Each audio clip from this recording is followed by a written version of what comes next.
Hi everyone, my name is Robert. Hi everyone, my name is Raquel and welcome back to our YouTube channel. And today we're looking at the A6400 versus the A7R2. Please watch our video, we love making them for you and we'll see you on the other side. See you shortly.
Welcome back and I hope that you enjoyed our video.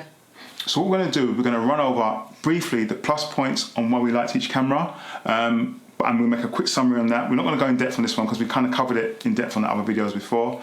For me, A7R2 was the winner. One reason was the screen. The screen on the back of the camera makes so much more difference to me when shooting. I can see what I'm doing. I don't have to really go in and chimp really hard. Really nice screen. But on the downside is the autofocus system. Obviously it's the last generation, doesn't really support autofocus as well.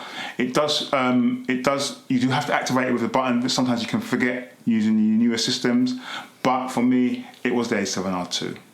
For me, I found the A6400 exactly what I said in previous videos, very fiddly on this shoot because obviously we're trying to swap cameras. The A7R2 now, I just loved it when I brought the images into post.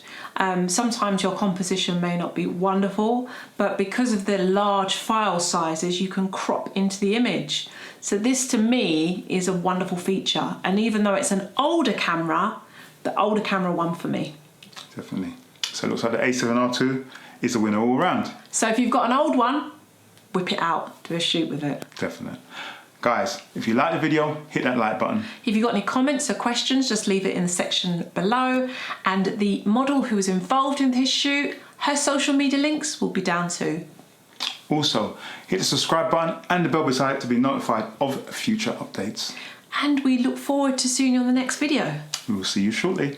Bye. Bye.